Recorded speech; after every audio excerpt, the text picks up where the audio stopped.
Pare, mandadangal ka lalamot. Untag na napupukan niya 88.1 FM Radyo Pangasinan paborito. Bali-bali rito dugan da jay. Mandadangal pa si rin. Ga, abayan mo, tamandoy mo tayo sa nagutan sa labi. Aya, so #1 pop music station, DWJE 88.1 FM, Radyo Pangasinan. Paborito. Parad aliguas, tan arangkaday kalasyaw, ang inyong lingkod sa ating bayan. Ang bawat isa ay mahalaga. Sama-sama nating itaguyod ang disiplina, malasakit, at tunay na pagbabago. Sa tulong ng inyong suporta, patuloy nating mapapalago ang ating komunidad. Malinis, ligtas, at maunlad. Isang mensahe mula kay Mayor Patrick Agustin Caraman. Kasama ninyo sa bawat hakbang tungo sa progresibong bayan. Alagang Caraman, Kalasyaw, para sa lahat.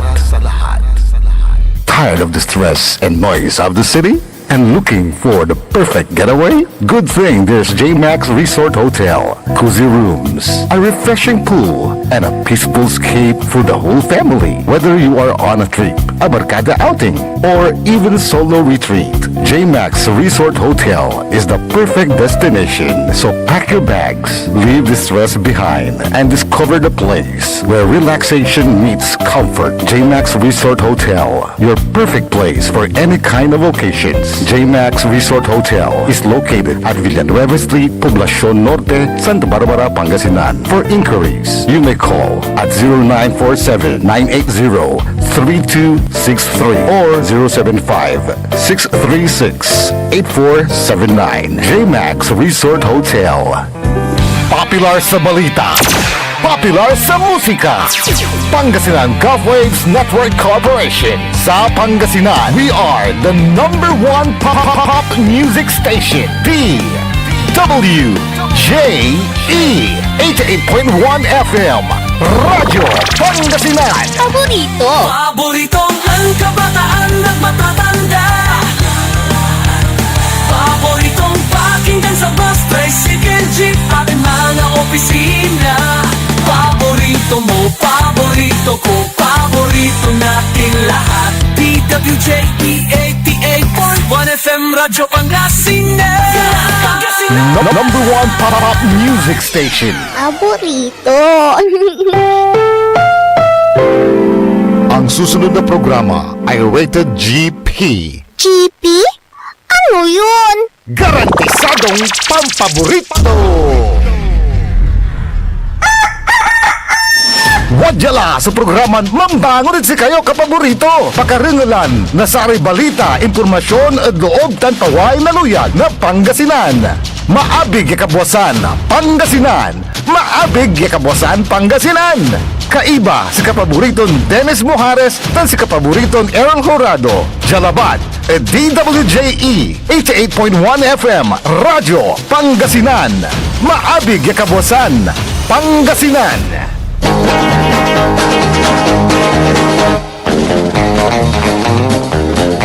Oras alas 6:05 na kabuwasan.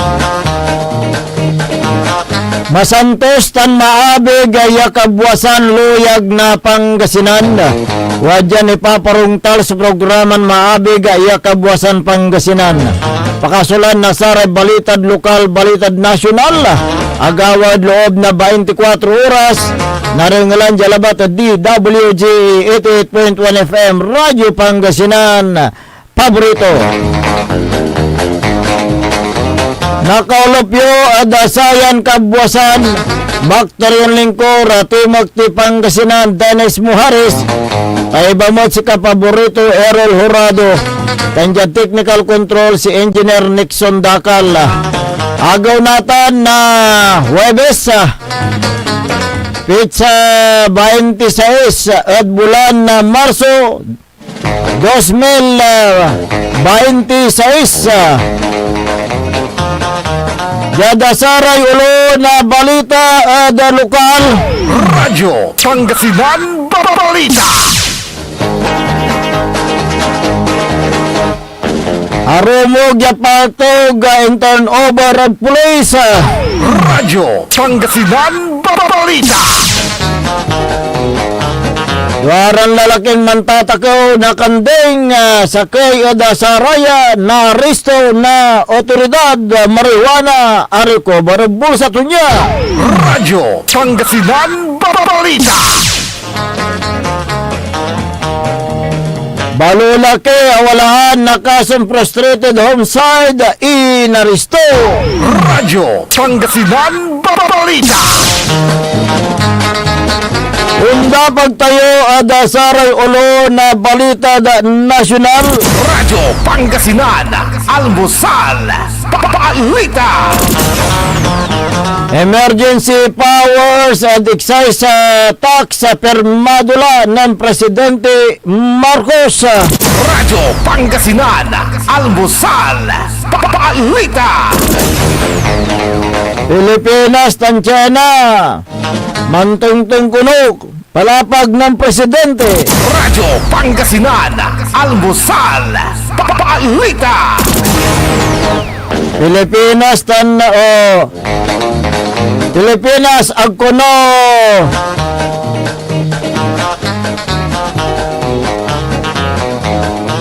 Nauputan na langis.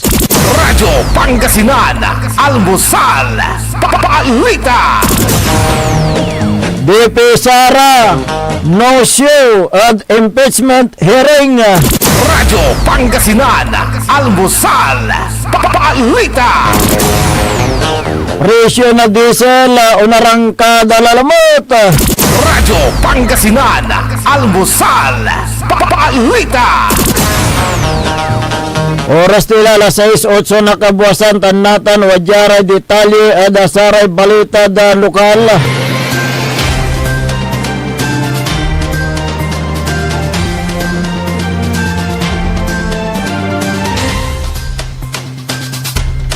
Construction worker na arresto do oras na alas 8:48 na labi. Diad Barangay Poblasyon Baloy na Lingayon, Pangasinan. Sa may suspect sa sumantao na 42 Barolaki residente na Barangay Basing Bulusan na Dabilang Baloy. Sikato'y siningkat na Lingayon Police base ada warrant of arrest yung paway na korte.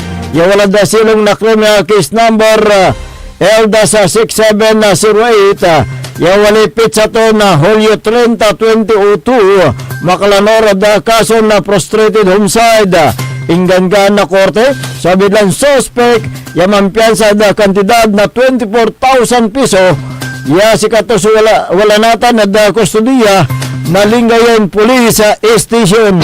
Radyo Pangasinan Balita.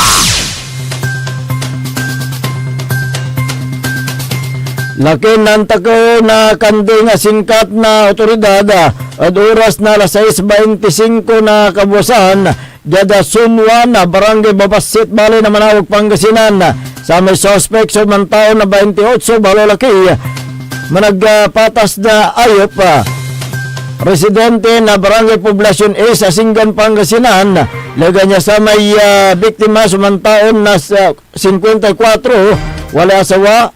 Barangay Tanon residente na Barangay Babasit at Dabilan na Baloy.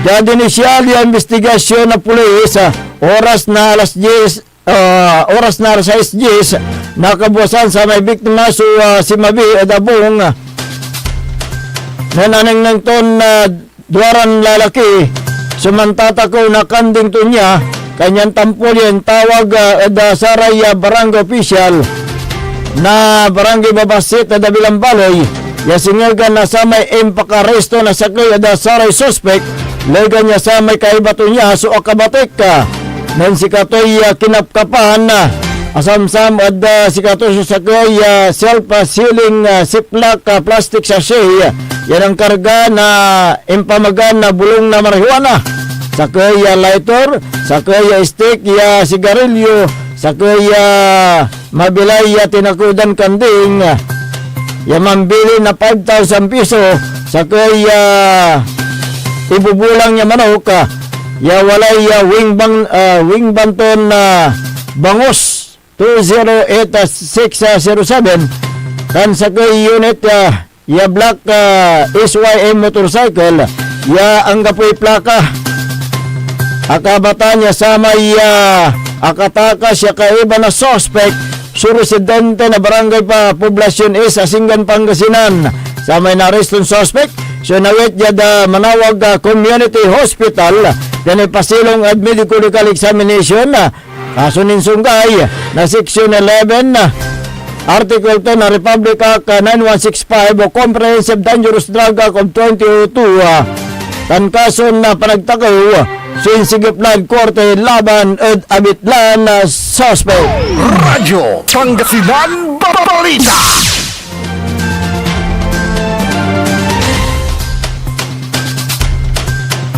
Timawag sa police station na San Carlos City, Sulakin, Mantao na 36, wala asawa, high school na graduate, self-employed, residente na barangay Bugalyon, Posada, Ciudad de San Carlos. Ya si Katoya timawag at oras na alas 2:10 ng aram. Unong palapag to niya, wala aram mugton pauto kasinggar da sular to niya na si Mabire kabiyangan na pulis San Carlos. Nilukasan so andikat niya sako tandiman anong nang so caliber 38 yung walay serial number 871756 pinawit yung police station sa bitlan na paltog dan inter at Pangasinan Provincial Forensic Unit para the ballistic examination. Radyo Pangasinan Balita. Naringalan, ere katibukulan niya balitad lokal. Antes tayo ng dapag da saray detalye at balitad nasyonal. Wadyanire pigaran paimano. This is Pangasinan Gulf Waves Network Corporation in Dagupan City. DWJE 88.1 FM. Radyo Pangasinan. Looking for a place where comfort meets flavor? Welcome to Cafe Medardo, nestled inside Coras Manor and Garden in Mapandan, Pangasinan. Your cozy escape just off the town's heart. Start your day with a rich aroma of freshly brewed coffee. Savor our signature blends, perfectly paired with warm pastries straight from the oven. Indulge our mouth-watering pasta, all and chef-inspired specialties made with love in every bite. Whether it's a casual catch-up with your friends, a family celebration, or a quiet moment just for you, Cafe Medardo is your perfect spot to relax, connect, and enjoy. Visit us today at Cafe Medardo in Coras Manor and Garden, Mapandan, Pangasinan, where every cup tells a story and every visit feels like home. Cafe Medardo, where every sip feels special. Mga minamahal kong kapaborito, sa pagdiriwang po ng 7 years anniversary ng DWGE 88.1 FM, Radyo Pangasinan, ako po ay malugod na bumabati sa inyo sa inyong pagdiriwang ng inyong anibersaryo, lalo-lalo ng ating mga kaibigan, Station Manager, Joey De La Cruz, Sir R.G. Jimenez, Errol, Dennis, Sir Joseph. Yan po ang ating mga galing na mga komentarista sa probinsya ng Pangasinan.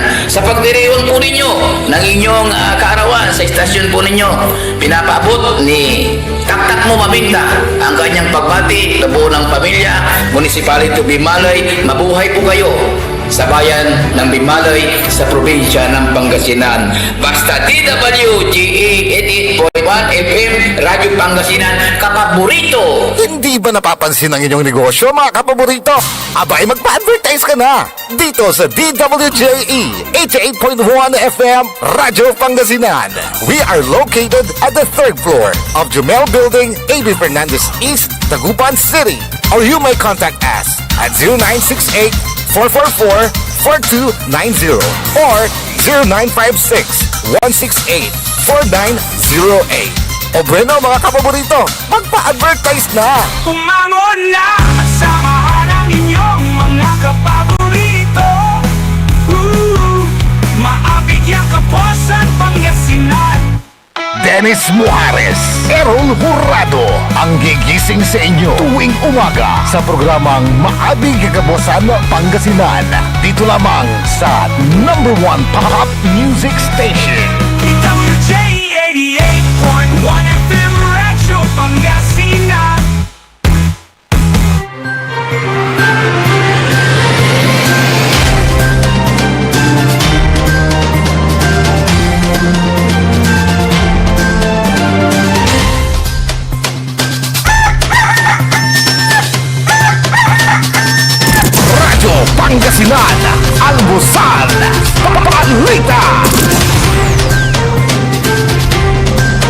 6:17, alas 6:17 na po ng umaga. Ako po ang inyong kapaborito, Kuya Errol Jurado, at narito na po ang detalye ng ating mga pambungad. Almusal balita ngayong araw ng Thursday. Radyo Pangasinan, Almusal, Balita.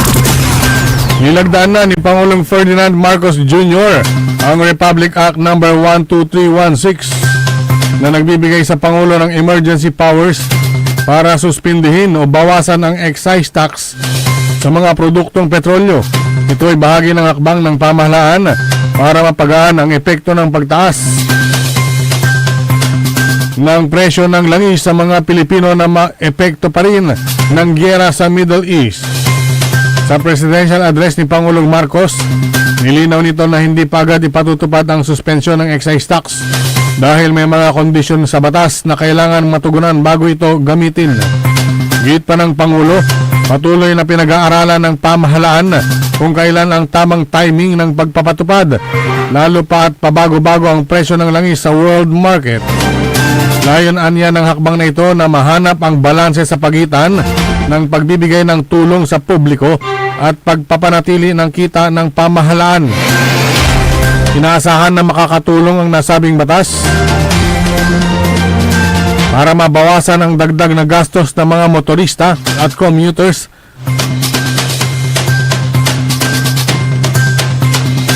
sa gitna ng sunod-sunod na oil price hike. Radyo Pangasinan, Almusal, Balita. Samantala, siniguro ni Pangulong Ferdinand Marcos Jr. na hindi mauubusan ng supply ng langis ang Pilipinas. Ayon sa Pangulo, mayroong sapat na stock ang bansa sa loob ng 45 araw. At matapos ito ay inaasahan ang pagdating ng mga produktong petrolyo. Patuloy niya ang pakikipag-ugnayan ng pamahalaan sa mga katabi at kaibigang bansa tulad ng Japan, China, South Korea, India, Russia para masiguro na may sapat na supply ng gasolina, diesel at kerosene at hindi ito magiging problema. Aminado naman ang Pangulo na malaking pangyayari ang pagtaas ng presyo ng langis at mahirap gawa ng paraan dahil walang kontrol dito ang gobyerno.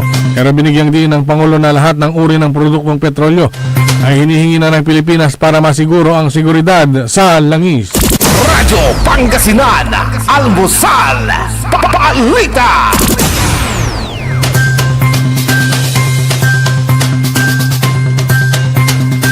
Sa iba pang mga balitang nasyonal, Radyo Pangasinan, Almusal, Balita. nagbabala ang Department of Economy, Planning and Development o DepDev na ang inflation rate ay maaaring tumaas sa double digit na antas kung saan ang presyo ng diesel ay tataas ng 176% sa ilalim ng pinakamalalang senaryo at kung ang krudo ay aabot sa $200 kada bariles sa gitna ng krisis, sa gitnang silangan. Ipinakita ni Socio-Economic Planning Secretary Arsenio Balisacan ang ginawang pagsusuri ng DepDev sa epekto sa ekonomiya ng gyera ng US, Iran, Israel sa isang pagdinig sa Senado nitong nakaraang Martes. Ang presentasyon ni Balisacan sa Senado ay isang update sa posibleng malalang senaryo na tinalakay niya sa House 2 linggo na ang nakalilipas. Inilatang ng DepDev ang 5 pwedeng mangyari kung saan ang pinakamalala ay ang pang-5 senaryo. Sa ilalim ng senaryo, kapag ang crudo ay umabot sa $200 kada bariles, tansya ng DepDev na ang presyo ng domestic diesel ay maaaring tumaas ng 160.5% pagsapit ng Abril sa 154 pesos kada litro at kumpara sa baseline estimate na 59.24 kada litro. Pagsapit ng Mayo, ang diesel ay maaaring tumaas ng 176.49% o 162 pesos kada litro kumpara sa baseline estimates bago ang labanan sa pagitan ng Israel, Iran at US. Kahit nasa ilalim ng pinakasimpleng senaryo, $100 kada bariles ng krudo, inaasahang lalampas pa rin ang inflation rate sa komportableng kisame ng gobyerno na 2% hanggang 4%, kung saan ang average sa buong taon ay aabot sa 4% hanggang 4.2%. Sa bawat senaryo, sinabi ni Balisacan na ang inflation ay naasahang lalagpas sa target ng gobyerno na 2% hanggang 4%. Radyo Pangasinan, Almusal, Balita.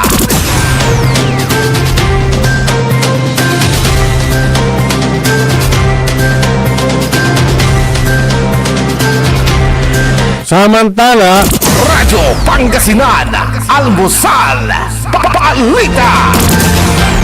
bukas si Pangulong Ferdinand Marcos Jr. sa pakikipag-usap sa China para sa joint oil and gas explorations sa West Philippine Sea o South China Sea. Sinabi ng Pangulo na hindi may iwasan ang muling pagsasayos ng ugnayan sa China dahil sa lumalalang tensyong sa gitnang silangan. Git pa ng Pangulo, magkakaroon ng malalim at seryosong pagbabago sa pandaigdigang kaayusan kung saan kailangan muling suriin at baguhin ang mga umiiral na kasunduan kabilang ang mga legal na ugnayan sa ilalim ng pandaigdigang batas. Magkakaroon din anya ng pangmatagalang epekto ang kasalukuyang tensyon at kailangang tanggapin ang isang new normal sa pandaigdigang relasyon. Ang pahayag ni Marcos ay ginawa sa gitnang nagpapatuloy na tensyon sa South China Sea kung saan inangkin ng China ang halos kabuuan ng karagatan na ruta ng kalakalan na tinatayang higit sa $3 trillion ang halaga kada taon. Sakop din ito ang mga lugar na inaangkin ng Pilipinas, Vietnam, Indonesia, Malaysia at Brunei bukod sa China. Target din ng gobyerno na kumuha ng supply ng langis sa Russia. Radyo Pangasinan, Almusal, Balita.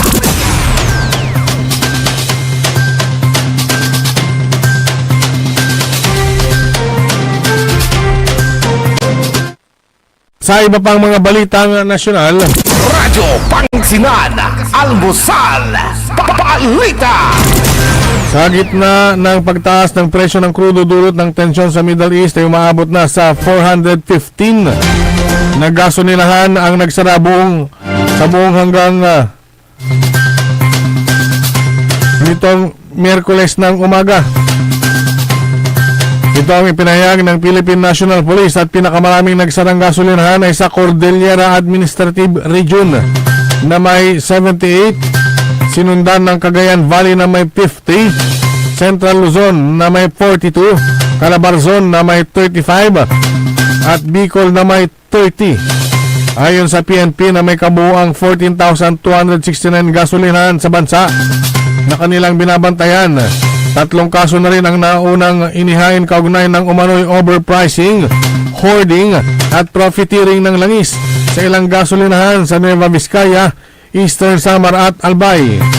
Inihayag ng PNP na pinahigting na rin nila ang presensya sa mga fuel station, supply depot at iba pang kritikal na infrastruktura upang labanan ang mga iligal na gawain at matiyak ang tuloy-tuloy na akses sa mga pangunahing serbisyo. Radyo Pangasinan, Almusal, Balita.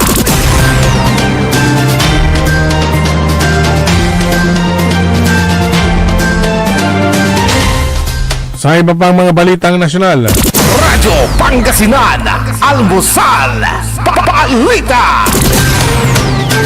ipinagharap ng kasong sexual harassment sa National Police Commission o NAPOLCOM ng umano'y biktima ni Philippine National Police Highway Patrol Group Head Police Brigadier General Jesse B. Tamayaw kahapon. Sa 5 pahinang sworn statement na isinumpitan ng biktima sa NAPOLCOM Inspection, Monitoring and Investigation Service o IMIS. Sinabi nitong nagdesisyon na siyang humingi ng tulong sa NAPOLCOM upang mabigyang hustisya ang ginawa sa kanya ni Tamayo. Sa kanyang statement, hiniling ng biktima na tanggalin sa pwesto si Tamayo dahil sa paglabag sa Republic Act No. 7877 o Anti-Sexual Harassment of 1995 at Republic Act No. 10173, Data Privacy Act of 2012. Ayon sa complaint, inimbitahan siya ni Tamayo sa isang sexual activity habang hinahawakan ng kanyang puwet. Nagawa umano ito sa kanya ni Tamayo dahil sa pananakot at pagbabanta sa kanya, kabilang na ang pagpapatapon sa kanya sa Mindanao kung tatanggihan niya ang kanyang mga panamantala sa kanya. Anya, ina-access ni Tamayo ang kanyang cellphone nang walang pahintulot. Binasa ang mga mensahe, kinuna ng litrato ang mga pag-uusap sa Messenger at Viber accounts. Bukod sa pinagbantaan siya nito, nagagamitin niya ang mga ito sakaling magsumbong sa HPD Director Police Brigadier General Hansel Marantan. Samantala, itinanggi naman ni Tamayaw ang aligasyon kasabay ng magbibitaw sa pwesto. Ang kanyang pagbibitaw sa pwesto ay dagdag pa ni Tamayo ay hindi upang pag-amin sa kasalanan, kundi magkaroon lamang ng due process at reputasyon ng PNP para sa patas at transparent na gagawing investigasyon. Radyo Pangasinan, Almusal, Balita.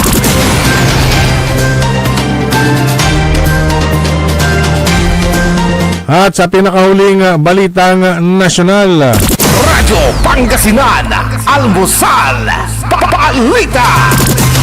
hindi sumipot si Vice President Sara Duterte sa unang araw ng impeachment proceedings sa Kamara kahapon. Ayon kay House Committee on Justice Chairperson Jerbil Luistro, na sa kabila ng paanyaya at ulat na naghahanda ang buong legal team sa depensa, ay mas pinili ni BP Sara na hindi dumalo sa pagdinig.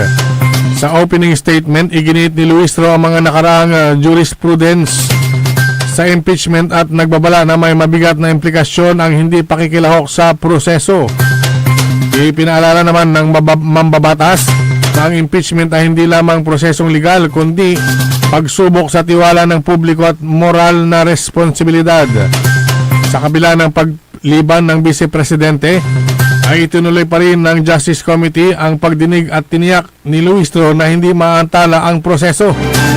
Nakatuon ang impeachment case sa ilang seryosong paratang, kabilang dito ang umano'y maling paggamit ng confidential funds, violations of SALN requirements, hindi may paliwanag na yaman, pagbabanta laban sa Pangulo at pagbabaliwala sa mga pananggalang ng konstitusyon. Sa pagsisimula rin ng pagdinig, inilatag ng Luistro ang impeachment bilang hindi lamang usaping legal o politikal, kundi isang mahalagang pagsubok sa konstitusyon. Ang Subpoena Justice Tecum ay nag-oobliga sa ombudsman na maglabas ng sertipikadong kopya ng salin ni Duterte sa panahong nanunungkulan ito sa gobyerno bilang ebidensya kung mayroong probable cause para iakyat ang kaso sa Senado para sa paglilitis. Inanunsyohan din ng subpoena o inisyuhan sa botong 29-1 ang detinadong si Ramil Lagunoy Madriaga na umano'y bagman ni BP Sara. Si Madriaga ay patatawag ng komite upang i-produce, kilalanin at i-authenticate ang kanyang affidavit noong November 29, 2025. Ipinapasumpi na rin ng panel ang nagnotaryo ng affidavit ni Madriaga. Radyo Pangasinan, Almusal, Balita. At sumayin nyo ang ating mga pambungad Almusal Balita ngayong araw ng Thursday. Oras po natin 6:31 na po ng umaga. Radyo Pangasinan, Almusal, Balita. Ang puta-putang Iren Balita. Huwag niyo kong subukan. I am sorry. Kung walang kurap, walang mahirap. My God, I hate drugs. Mahiya naman kayo sa inyong kapwa Pilipino. Ang puta-putang Iren Sunata. Dami yung Son, ang puta-putang Iren Impormasyon. Ayos, #1 pop music station. DWJE 88.1 FM. Radyo Pangasinan. paborito. Babala sa publiko mula sa PCSO. Ipinababatid sa lahat ng kababayan na tumatangkilik sa STLO Small Town Lottery sa lalawigan ng Pangasinan na mag-ingat sa pagtaya upang maiwasan ang paglilinlang at iligal na operasyon. May mga naulat na insidente ng bogus o iligal na bangka na pinapasukan ng ilang kabo o kubrador upang matiyak ng inyong pagtaya ay sinasagawa sa lehitimo at otorisado establishmentong STL. Iniikayat ang publiko na siguraduhin sumusunod sa mga sumusunod na alituntunin ng Cabo o Cobrador bago tumaya. Una, ang Cabo at Cobrador ay may opisyal na ID at chaleco na ibinibigay ng Philippine Charity Statistics Office o PCSO at Grand 88 Gaming Corporation, ang tanging legal at otorisadong operator ng STL sa Pangasinan. Pangalawa, mayroon silang opisyal na papel na may logo ng PCSO at Grand 88 Gaming Corporation. At pangatlo, ang pagpasok ng taya ay ginagawa lamang sa opisyal na betting station ng PCSO at Grand 88 Gaming Corporation. Mahalagang paalala, tiyakin ng inyong kinatayaang Cabo o Cobrador ay lehitimo upang maiwasan ang anumang aberya o problema sakaling kayo ay manalo.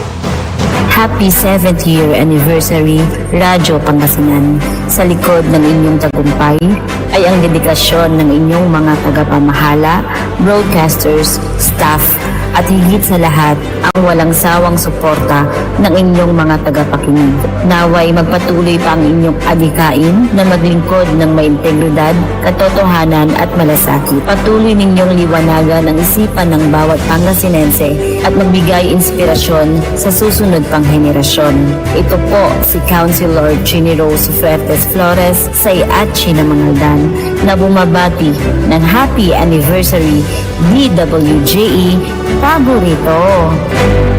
Looking for delicious food you can trust for any occasions? Discover the taste of Genlicious Food Service. From everyday meals to grand celebrations, we serve home-cooked goodness with restaurant-quality flavor. Indulge in their best sellers, perfect for birthdays, anniversaries, meetings, and family gatherings. Let Genlicious Food Service take care of your food so you can enjoy every moment. Prepared with care, made with quality ingredients, and served with love. Every bite is worth it. Order now. Message Genlicious Food Service on their FB page or call 0954-463-5305. Because with Genlicious, great taste meets their value. Genlicious Food Service. We cook, you celebrate. Hindi ba napapansin ang inyong negosyo, mga kapaborito?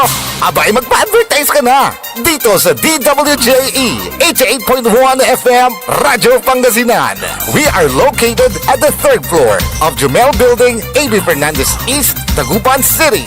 Or you may contact us at 0968-444-4290 or 0956-168-4908. O bueno mga kapaborito, magpa-advertise na! Maligayang bati, DWJE Radyo Pangasinan. Celebrating 7 years of service is a major milestone, considering the fact that Radio Pangasinan is the only local radio station operating in the province. Salamat sa 7 taon at sa mga susunod pang mga taon ng ating pagsasama. Asahan po ninyo ang mas pinaigting pang paghahatid ng mga balita at katotohanan. Sa lahat, not to mention ang magagandang tugtugin for everyone's total entertainment. Busog na kayo sa balita, may indak pa kayo sa ating mga musika. Sa aming mga advertisers at supporters, mabuhay po kayo. Please join us for more years of public service and entertainment. Ito po ang DWJE 88.1 FM Radyo Pangasinan, your #1 pop music station in Pangasinan. 7th anniversary ng Radyo Pangasinan ay hatid sa inyo ng Ezekiel Eatery located at Old De Venecia Highway, Lucao District, Dagupan City. Owned and managed by Mr. and Mrs. Joseph and Rhea Viray. You may contact them at 0950-015-8478 or 0915-745-8030. Ezekiel Eatery. Jad Pangasinan, walay saksakaya radio station ya iiyag na saray Pangasinense. Jad Aguilar, Paborito! Basista, Paborito. Binmale, Paborito. Bugalyon, Paborito! Labrador, Paborito. Lingayen, Paborito! mga tarap, Paborito! Jad Orbes Tondo. Paborito! Aya, so 88.1 Radyo Pangasinan. Paborito ng kabataan at matatanda. Paboritong pakinggan sa bus, tricycle, jeep at mga opisina. Paborito mo, paborito ko, paborito nating lahat. Dito Radyo Pangasinan DWJE 88.1 FM Radyo Pangasinan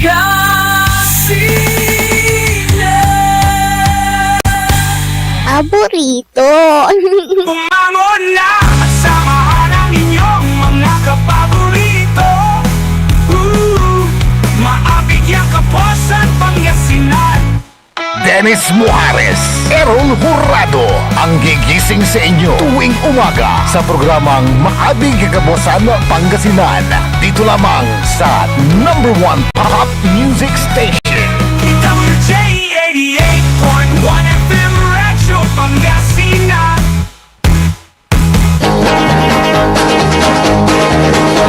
Oras alas 6:38 ng umaga. Sa pagpapatuloy ng ating palatuntunan, Maabig Kapuasan Pangasinan. Ang inyo pong nakakasama sa umagang ito. Good morning Pangasinan, Maabig Kapuasan. Ako po ang inyong kapaborito, Kuya Errol Hurado. Bakteryon Lingkor, Timothy Pangasinan, Dennis Muhares.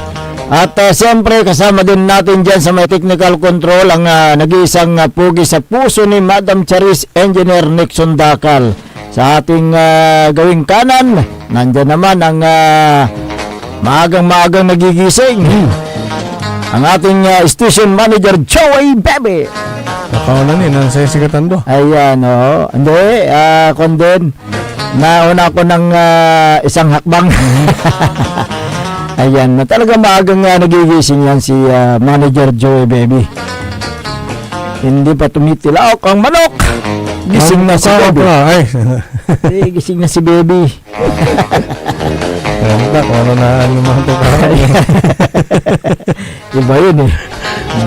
Iba yung tumitilaok. Sige.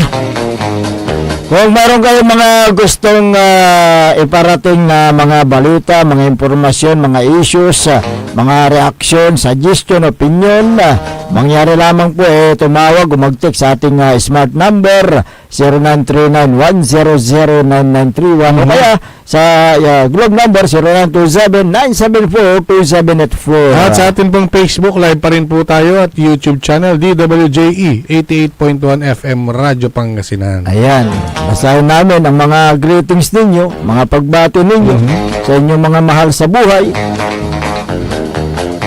Oy, condolence sa pamilya Tamayo.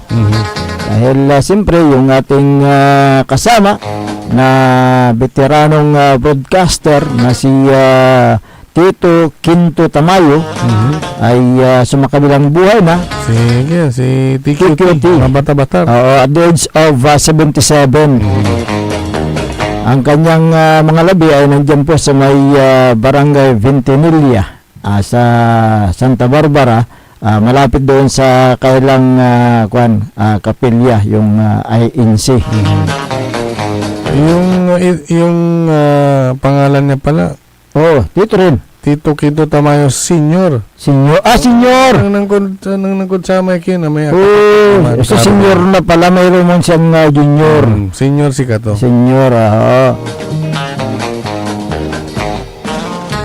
Kaya sa mga kaibigan, mga kakilala, mga kamag-anak ni Tito Quinto Tamayo Senior, ay nandyan po ang kanyang mga labi sa may barangay Ventimiglia sa bayan ng Santa Barbara, Pangasinan. Yung libing niya sa linggo. Sa unang linggo. Linggo ang kanyang libing at siya po ay ihatid sa huling hantungan doon sa may Ordanita.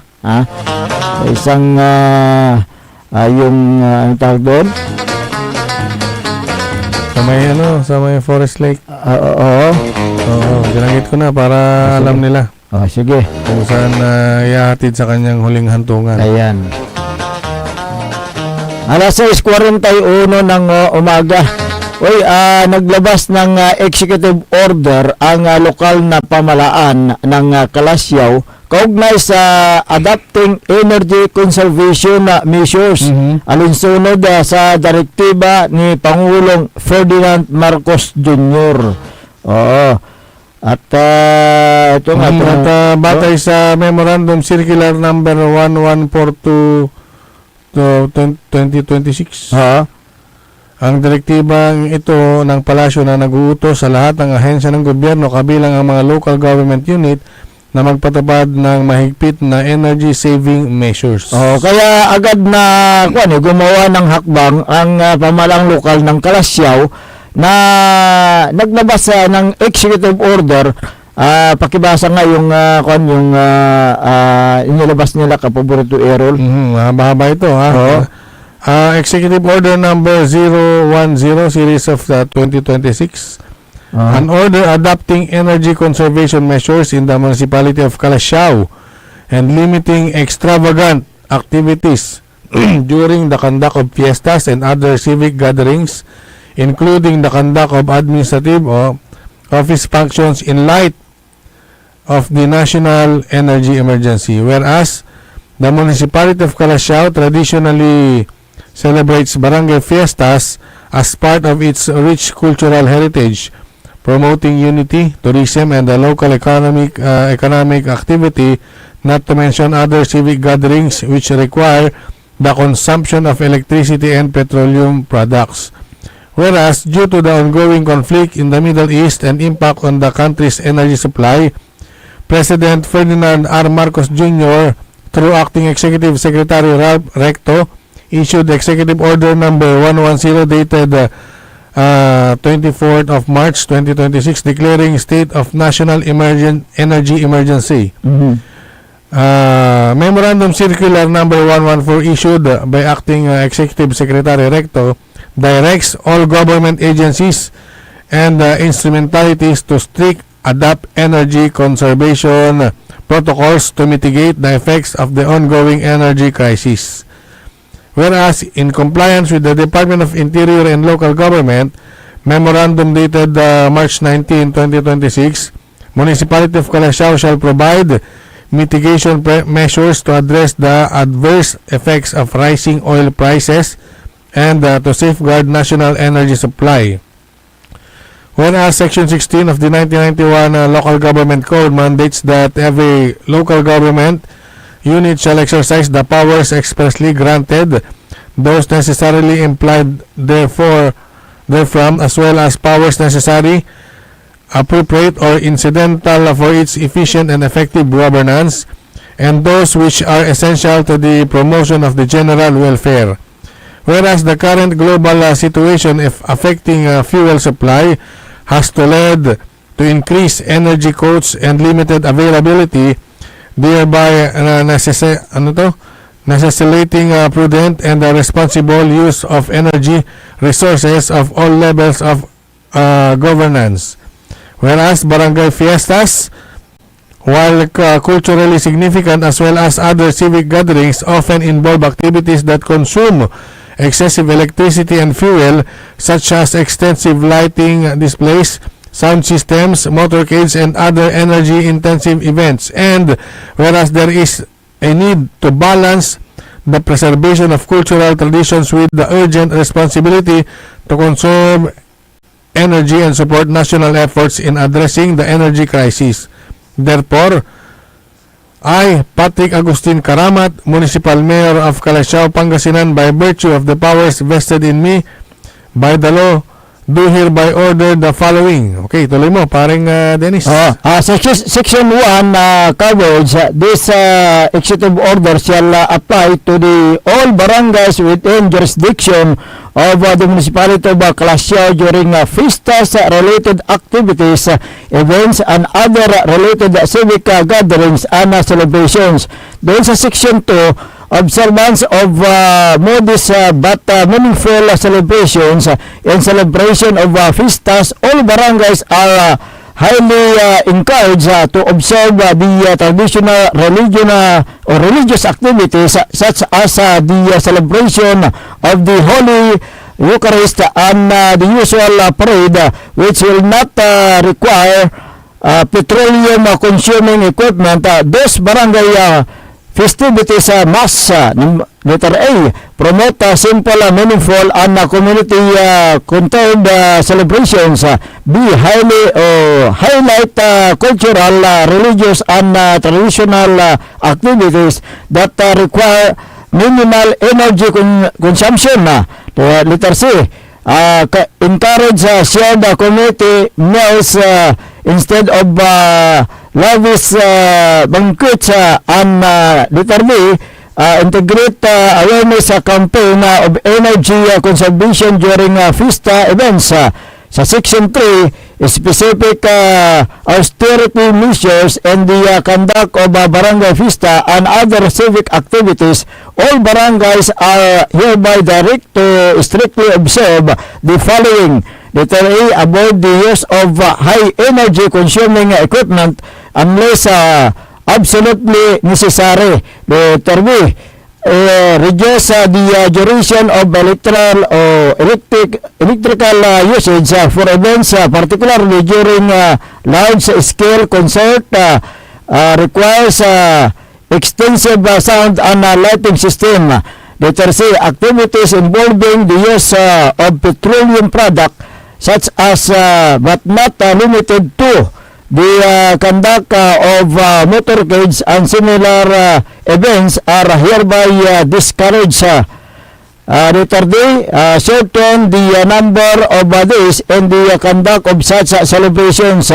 Letter C, limiting the such of covered court in barangays and as much as practicable the activities to be conducted therein are done in the morning to avoid the use of electricity. Thus, the conduct of basketball tournaments, liga, and other activities in covered court shall conform to the following schedule. Okay, weekdays, alas 7 ng umaga hanggang alas 5 ng hapon.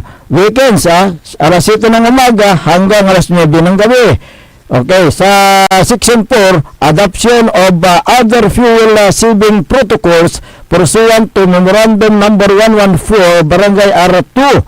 Adopt other fuel saving protocols during this time of national. Ito yung national emergency. Okay. Notices, communications, or other offices documents that would be filed with outside offices or convertment or private establishment and which are required to filed in its hard copy from shall also be presented by BATS providing that letter A, such offices are geographically near each other, and letter B, the filing of said hard copies are within the period required for their submission. Okay. So, yun po yung yung karuktong po niyan, official documents that are not required to be submitted in the hard copy format and shall be sent through electronic mail, yung email, or through other electronic platforms.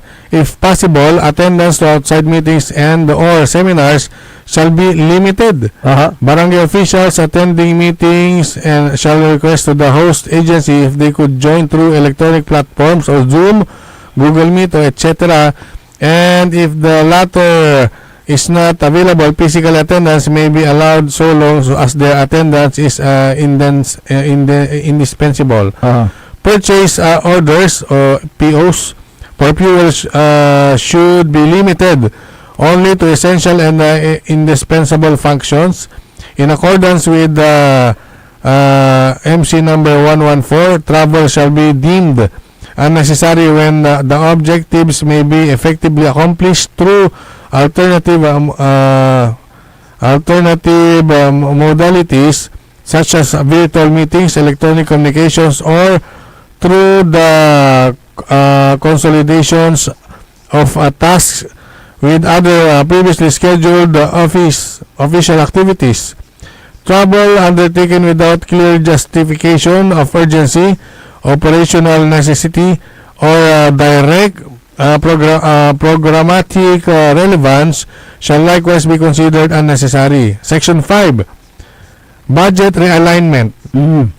Subject to the availability of funds, Commission on Audit Rules and Regulations and the other related laws, barangays are encouraged to allot or realign their respective budgets or savings from the limited conduct of fiestas to procure renewable energy sources for barangay, such as generator sets or solar lights, or the procurement of relief goods to their constituents in preparation for the La Nina season. And Section 6, Information Dissemination. All barangays are directed to disseminate the executive order wisely or widely within their respective jurisdictions to ensure public awareness and cooperation. Section 7, Effectivity. This executive order shall take effect immediately upon issuance and shall remain in force until lifted or revoked. Done this 25th of March 2026 in Calasiao, Pangasinan. Signed, Patrick Agustin Karamat, Municipal Mayor. Ayan, so pinag-uutos ni Mayor Patrick Agustin Karamat na limitahan ang magarbong activities sa pagdiriwang ng mga barangay pista at iba pang mga activities dun sa bayan ng Calasiao, Pangasinan. Sa pagkakaintindi ko, pwede silang magdiwang pero hindi masyadong magawin. Simplest to. Yung pinakasimple, yung kumbaga ang nakagawian naman pag piyesta, merong unang-una may misa. Yung magarbo medyo bawasan. Bawasan muna para makatipid ka na sa kuryente, nakatipid ka pa sa budget. Correct. At pwede daw mag-realign yung mga barangay sa kanilang project sa pagbili ng mga gensets o yung mga generator. O kaya ay mag-purchase ng mga solar lights. Ayan. Batay sa nilagdaan ni Pangulong Ferdinand Marcos Jr., ang Executive Order number 110, ito ay nagdedeklara ng State of National Energy Emergency sa buong Pilipinas. Dahil sa crisis sa Middle East na nagbabanta sa supply ng langis sa buong mundo, alam mo dito sa bansang Pilipinas, kapag layon nito na ang tuloy-tuloy na supply ng kuryente at gasolina ay habang pinapatupad ang uplift program para tulungan ang mga apektadong sektor. So inoorganisa ang Unified Package for Livelihoods, Industry, Food and Transport. Ito yung ibig sabihin ng uplift, bilang whole of a government approach para magbigay ng tulong sa mga apektadong sektor. Sa club dito na tututukan ng suporta sa transportasyon, agrikultura at mga negosyo. Ang hakbang na ito ay tugon sa banta sa availability and stability ng enerhiya sa bansa. At kaya nga ang lokal na pamahalaan ng Calasiao sa pamumuno ni Mayor Patrick Agustin Karamat ay agad na gumawa ng executive order na limitahan ang magarbong piyesta lalo na sa barangay at ang pagtitipid. Yan. So sana magawa ng solusyon ng ating pamahalaang nasyonal ang nangyayaring crisis sa langis. Dapat actually yung excise tax ng langis ay permado na ng Pangulong Ferdinand Marcos Jr. Pero may pero pa hindi pa agad may papatupad. Ayan. Yung perfect timing daw. Perfect timing. Yun ang sinabi ng Presidente. Timing pag wala ng wala nang langis na dumating. Kaya nga ito nabalitaan natin dyan sa may bayan ng Calasiao nitong nakaraang araw ay nakipagpulong po si Mayor Patrick Agustin Karamat sa mga gasoline owners dyan sa bayan ng Calasiao. Yung lahat po ng gasolinahan, yung nagmamay-ari, yung may nagmamanage, ay kanya pong pinulong at nagkaroon po sila ng isang magandang usapan. At ito yung tinatawag nilang win-win solution. Oo, dyan sa Yung, kalasyan. yung nilalaman ng kanilang meeting ay i-announce po namin sa mga susunod na araw. Ayan, oo. Dahil i-validate pa natin kung ano yung kanilang napag-usapan, pero ang sinisiguro po natin dito Oo. ay ito po ay isang win-win solution. Yung i-balance lahat ng kwan. Oo, Ano kung to ano man yung gagawin? napag-usapan, abangan nyo naman po, at ang importante ay ang kanilang alkalde na si Mayor Karamat ay gumagawa rin ng Paraan, oo, para sa ganun, oo. gumagawa rin ng mga hakbang Ayan. upang matugunan po yung krisis na nangyayari. Okay. Good morning sa mga na listeners natin dyan sa may Kusinok Donors, dyan sa may Barangay Malani, Santa Barbara, Pangasinan. Gawin din ang 888 Infinity Construction and Supply, Malani, Santa Barbara. Good morning po sa inyo. Si nga pala, JML, dyan sa may Anulid. Si Sir Jonar Lapore, good morning, sir. Good morning. Si Caramel de la Cruz, kumusta na ba, pare ko? At gawin din si Madam Geraldine Munoz de la Cruz, magandang umaga. Meron yung yung sinabi ng Department of Energy, at ganoon din ang ating Pangulo, na 45 days daw ang itatagal ng langis natin sa Pilipinas. 45 days. Dahil dito sa patuloy na tensyon sa Middle East, yan po ay ating tatalakayin para makalipas na po ng ilang palala. Ang puta-putang Iran Balita. Huwag niyo kong subukan. I am sorry. Kung walang kurap, walang mahirap. My God, I hate drugs. Mahiya naman kayo sa inyong kapwa Pilipino. Ang puta-putang Iran Sunata. Dami yung Son ang puta-putang Iran Impormasyon. Aya sa #1 pop music station. DWJE 88.1 FM. Radyo Pangasinan. paborito. Parad aliguas, tan arangkaday kalasyaw, ang inyong lingkod sa ating bayan. Ang bawat isa ay mahalaga. Sama-sama nating itaguyod ang disiplina, malasakit, at tunay na pagbabago. Sa tulong ng inyong suporta, patuloy nating mapapalago ang ating komunidad. Malinis, ligtas, at maunlad. Isang mensahe mula kay Mayor Patrick Agustin Karamat. Kasama ninyo sa bawat hakbang tungo sa progresibong bayan. Alagang Karamat, Kalasyaw, para sa lahat.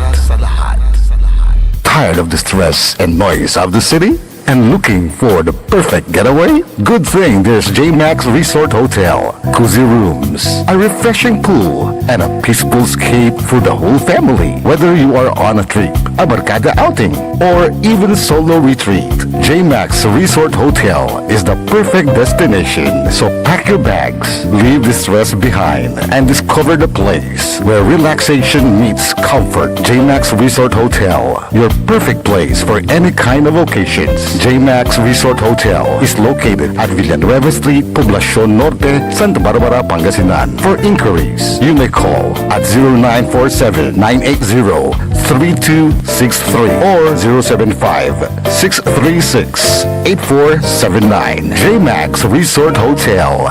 Hindi ba napapansin ang inyong negosyo, mga kapaborito? Abay, magpa-advertise ka na dito sa DWJE 88.1 FM Radyo Pangasinan. We are located at the 3rd floor of Jumel Building, A.B. Fernandez East, Tagupan City. Or you may contact us at 0968-444-4290 or 0956-168-4908. O bueno, mga kapaborito, magpa-advertise na! Maligayang bati, DWJE, Radyo Pangasinan. Celebrating 7 years of service is a major milestone, considering the fact that Radio Pangasinan is the only local radio station operating in the province. Salamat sa 7 taon at sa mga susunod pang mga taon ng ating pagsasama. Asahan po ninyo ang mas pinaigting pang paghahatid ng mga balita at katotohanan sa lahat. Not to mention, ang magagandang tugtugin for everyone's total entertainment. Busog na kayo sa balita, may indak pa kayo sa ating mga musika. Sa aming mga advertisers at supporters, mabuhay po kayo. Please join us for more years of public service and entertainment. Ito po ang DWJE 88.1 FM Radyo Pangasinan, your number one pop music station in Pangasinan. 7th anniversary ng Radyo Pangasinan ay hatid sa inyo ng Ezekiel Eatery located at Old De Venecia Highway, Lucao District, Dagupan City, owned and managed by Mr. and Mrs. Joseph and Rhea Viray. You may contact them at 0950-015-8478 or 0915-745-8030. Ezekiel Eatery. Jad Dagupan, walay saksakay ang radio station ya iyayag nasaray Dagupenyo. Jad Bunuan Binlog, Paborito. Bunuan Bukid, Paborito. Bunuan Gese, Paborito. Kalmay, Paborito. Karae, Paborito. Tanjad Karaglaan, Paborito. Aya, so 88.1 Radyo Pangasinan. Popular sa balita, popular sa musika. Pangasinan Golfwaves Network Corporation. Sa Pangasinan, we are the number one pop music station. DWJE 88.1 FM Radyo Pangasinan. Paborito. Paboritong ang kabataan at matatanda. Paboritong pakinggan sa bus, tricycle, jeep at mga opisina. Paborito mo, paborito ko, paborito natin lahat. DWJE 88.1 FM Radyo Pangasinan. Number one pop music station. Paborito. Umangon na, samahan ang inyong mga kapaborito. Maabigyan ka po sa Pangasinan. Dennis Muarez, Errol Hurado, ang gigising sa inyo tuwing umaga sa programang Maabig Kakabosan Pangasinan. Dito lamang sa number one pop music station. DWJE 88.1 FM Radyo Pangasinan. Alas 7:04 ng umaga sa pagpapatuloy ng ating palatuntunan, Maabig iya Kabwasan Pangasinan. Ang inyo pong nakakasama sa umagang ito, Ako pa rin po ang inyong kapaborito, Kuya Errol Jurado. Macterion Lingkor, Atoy Magti Pangasinan, Dennis Muharis, at kasama din natin dyan sa may technical control ang nag-iisang pogi sa puso ni Madam Charissa, Engineer Nixon Dakhal. Good morning nga pala kay former Mayor Ben Datin. Ay, di tanad kaya si DMW. Yung Ben, good morning sir. Kumula naganang ng si Sir Ben. yung father ni Councilor Manny Datwin. Si Councilor Manny, nasasagapultan na yun. Nananang ng tanay na ita, siyempre, notitad session hall, ang aga po yung absent tumat. At saka, okasyon, nananang ng ita si Councilor Manny. At, pero, untang gano, agta nakakatungtong si Sir Ben, ang gano, agta basta wad tayo Councilor Manny. Kaya singa may kinmatla, singa tama la nakakatungtong, lanang tamat ako, kumusta yan si Sir Ben? Ayan, okay. Si Sir Ben, amigo to ka na, TQT. Oo, matarik ng kaibigan si TQT. Ayan, Sir Ben, kasabilad si kayo, kaya hindi malamo, kaya binisita mo la. So, kinamte, may medyo maarunan. So, aray, kaya ba ito kinalanti, profession, lalo na dyan DWG, dahil kaandi ng veteranon broadcaster, Tito Quinto Tamayo.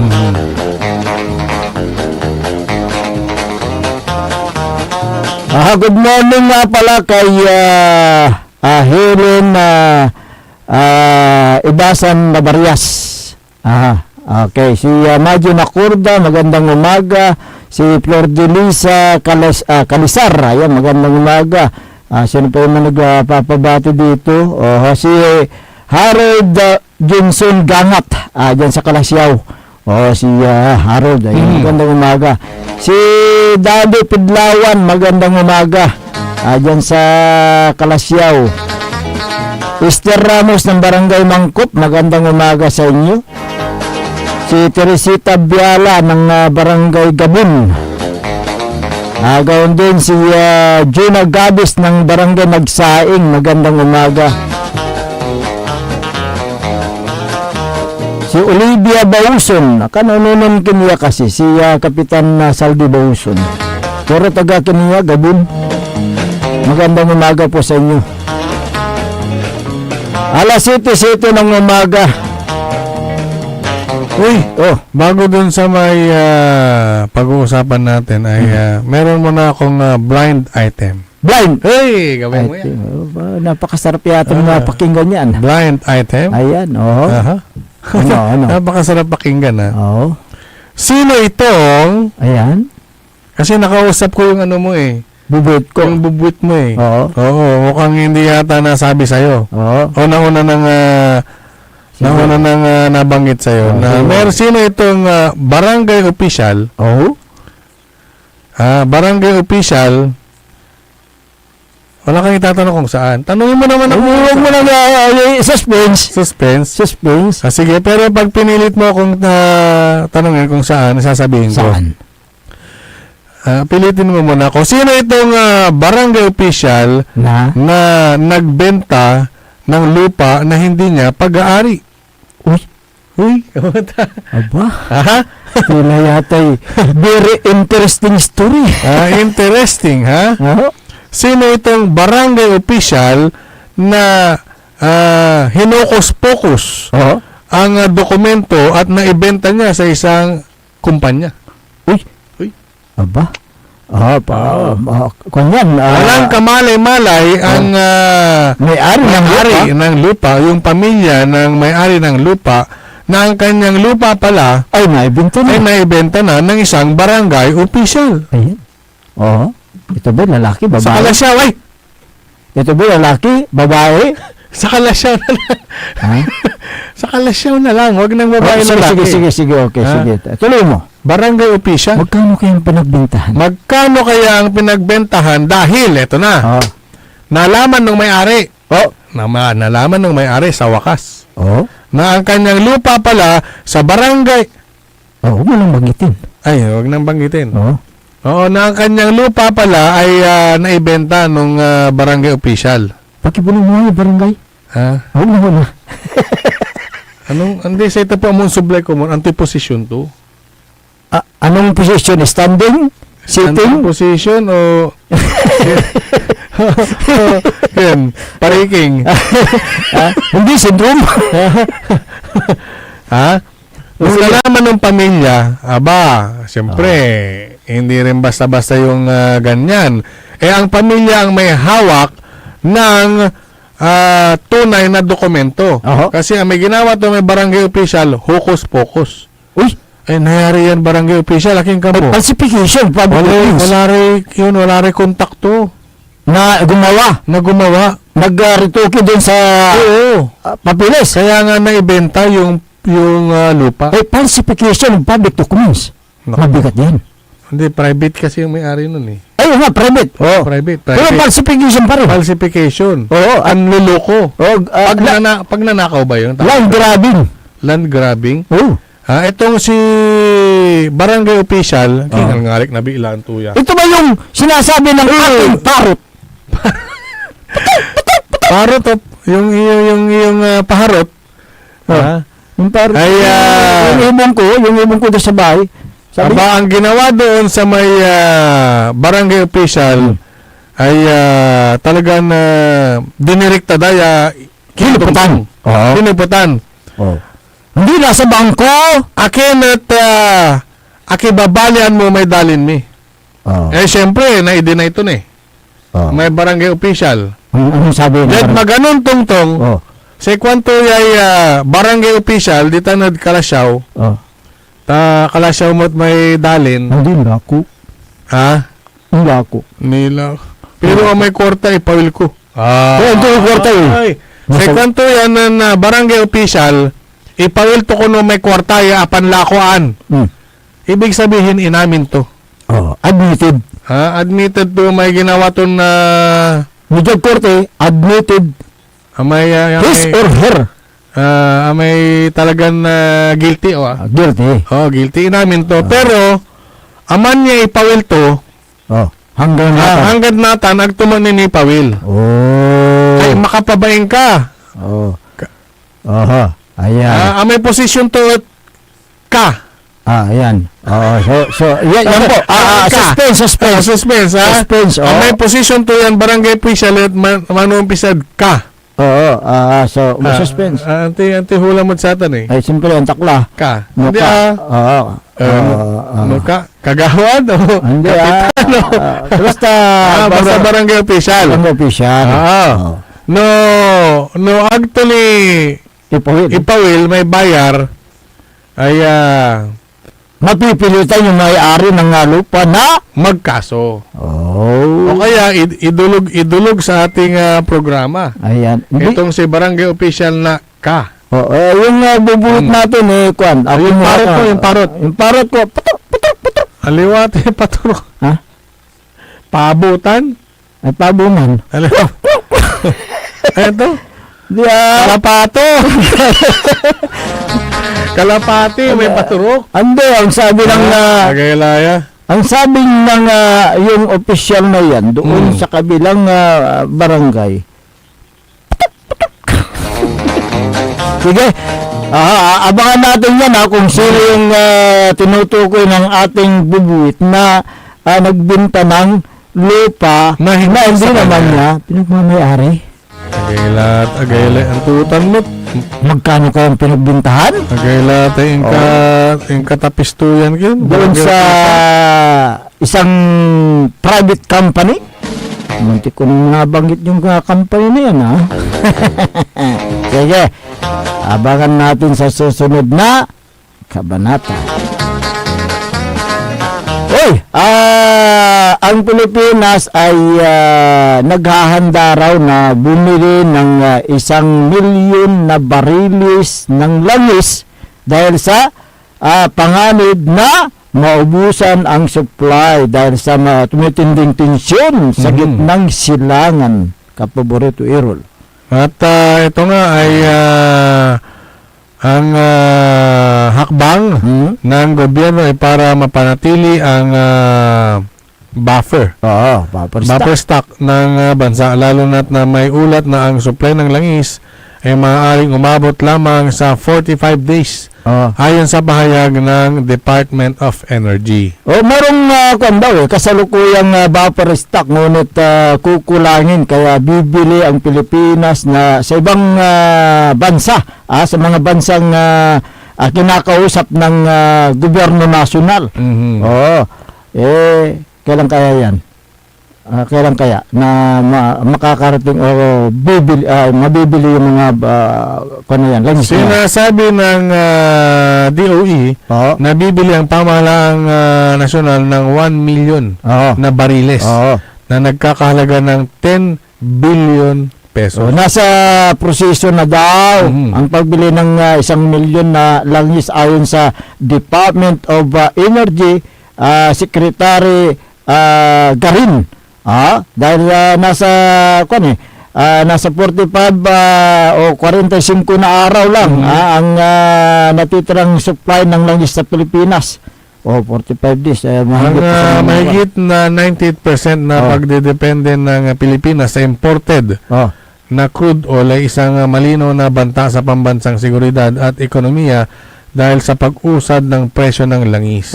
Sa ganitong sitwasyon, nalalagay tayo sa matinding peligro dahil sa dubling pagtaas o tripling pagtaas. At baka mauusan ng supply ng langis dito sa Pilipinas kung hindi magawa ng paraan ng ating Pangulo na madagdagan uli yung mga buffer stock ng supply ng langis.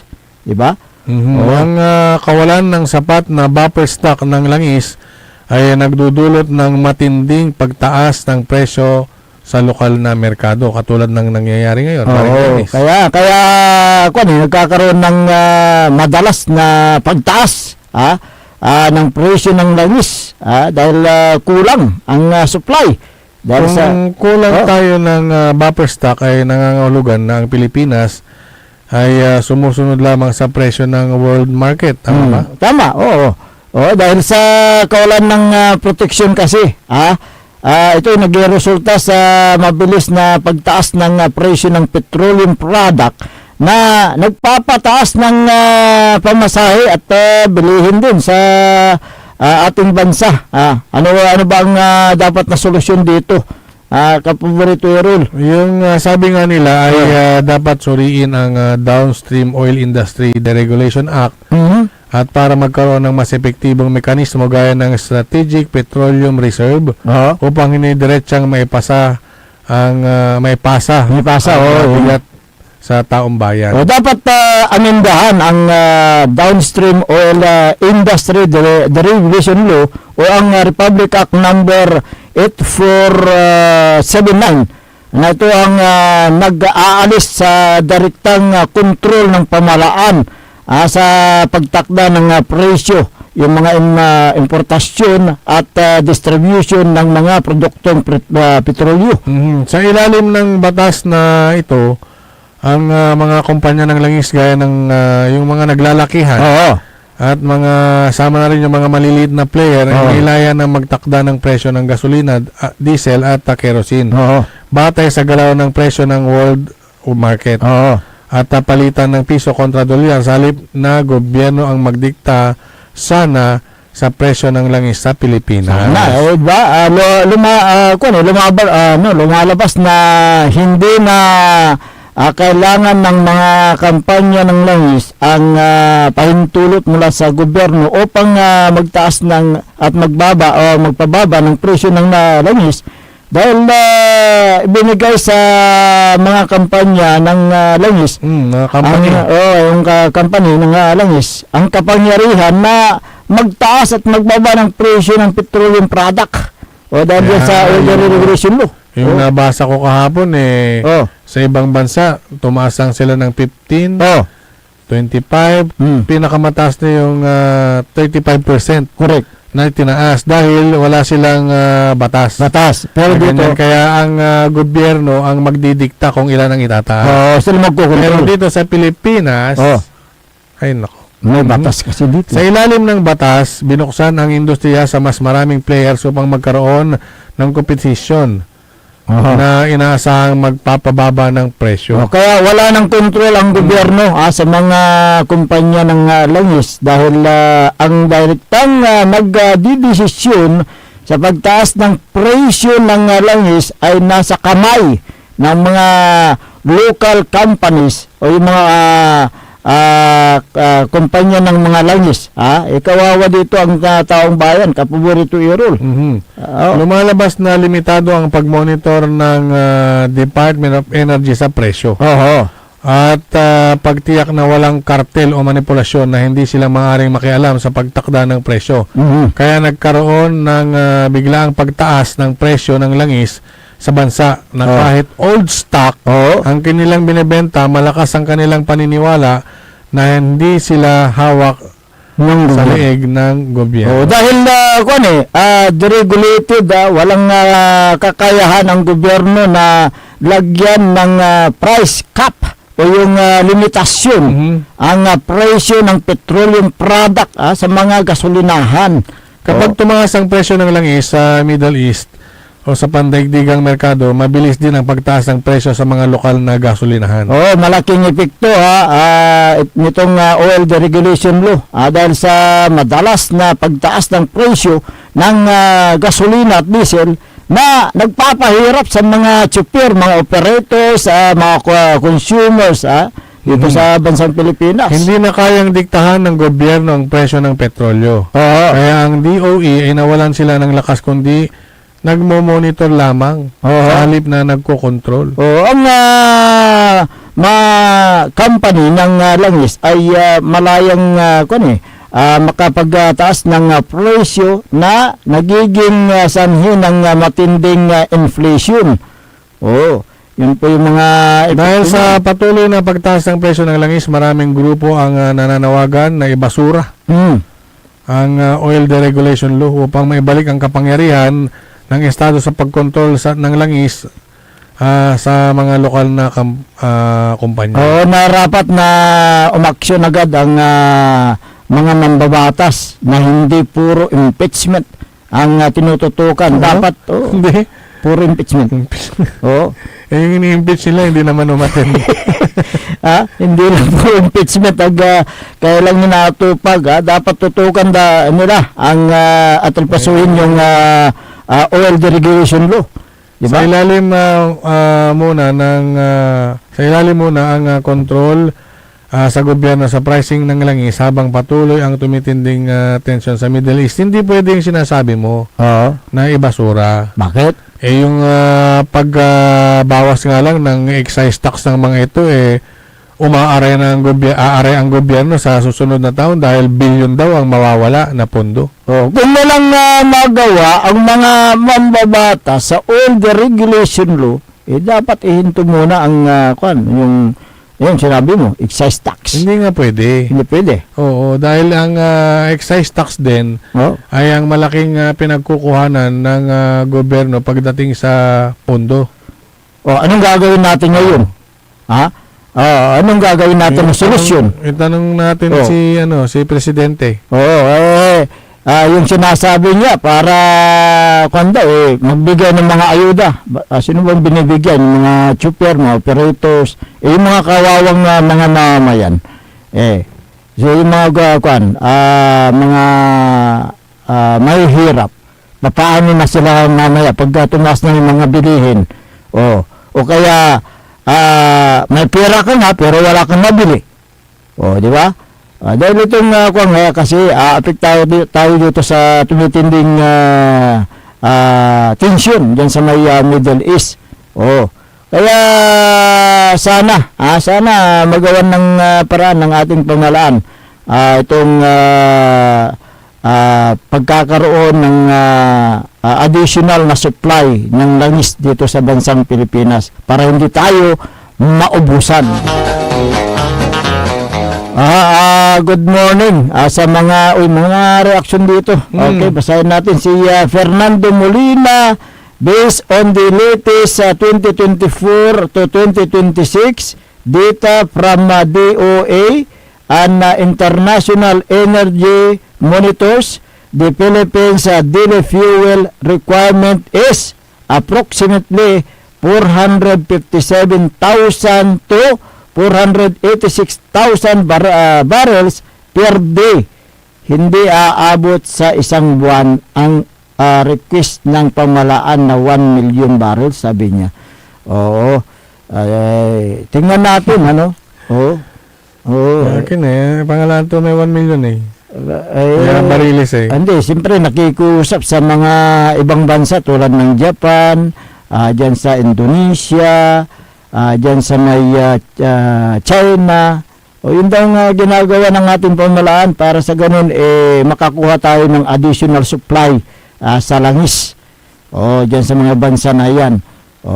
Sana nga para sa ganun hindi tayo kawawa pagdating ng araw. Okay.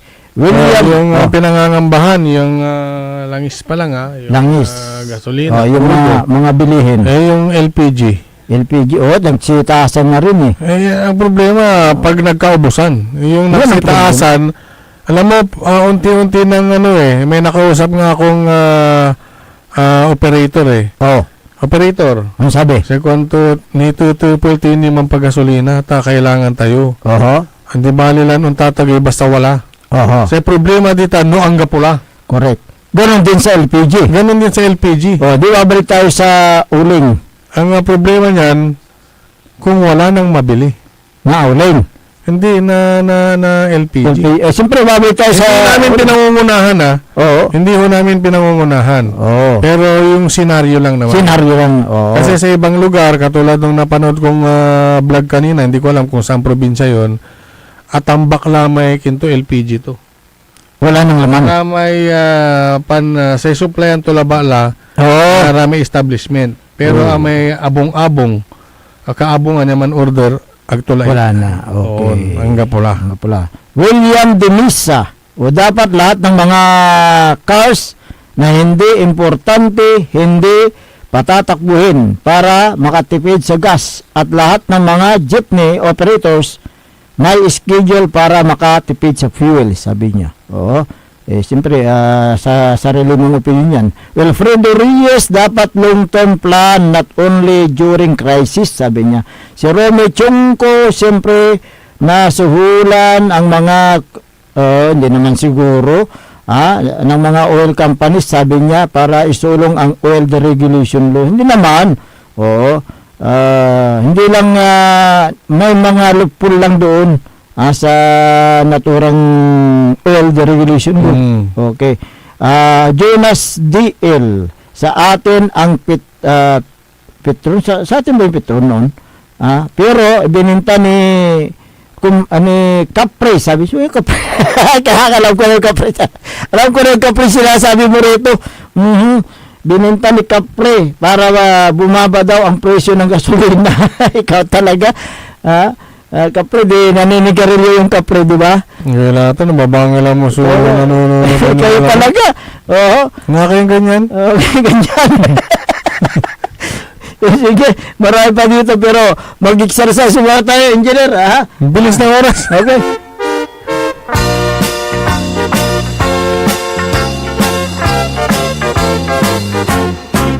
Mag-exercise tayo. Magandang umaga kay Mayor Patrick Agustin Karamat ng Kalasyaw. Si Councilor Kyle Gaspar, good morning. Gawin din kay Councilor Elias Villanueva. Si Councilor Manny the Twin, tsaka si Sir Ben, good morning. Good morning din kay Councilor Jose Jope Lurisco. Si Councilor Mike Season, magandang umaga po. Good morning. Good morning din kay nabanggit mo si Kyle Arthur Baldo. Siyempre. Ayan, good morning. Si MDR Eda Villacorta, dyan sa may Kalasyaw, good morning. Si former Councilor Gerald Apicial. Gawin din kay former Liga President Carlito Dion. Si Longhair Joel Calbu. Si Kapitan Engineer Art Gaspar ng Barangay Ambutil. Si Madam Mami at Bus Carlo, magandang umaga. At gawin din kay Sergeant Esteves at Madam Jubit Apiado Esteves. At ganun din si Sir Bayan, good morning.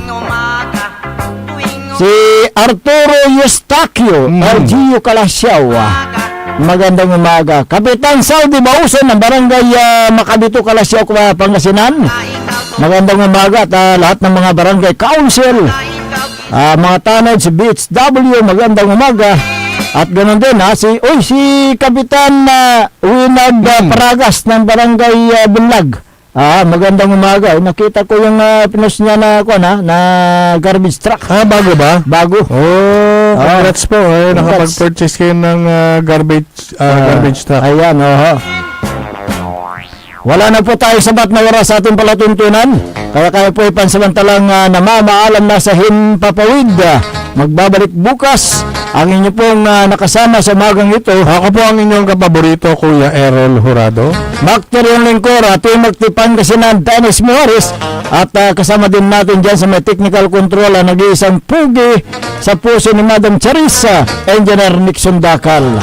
Ang tabayanan ng susunod na palatuntunan ni kapaborito RJ Jimenez sa programang Likna Ibaloy dito lamang sa DWG 88.1 FM Radyo Pangasinan.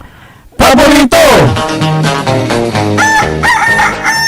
Wadyala sa programan Mambangon si kayo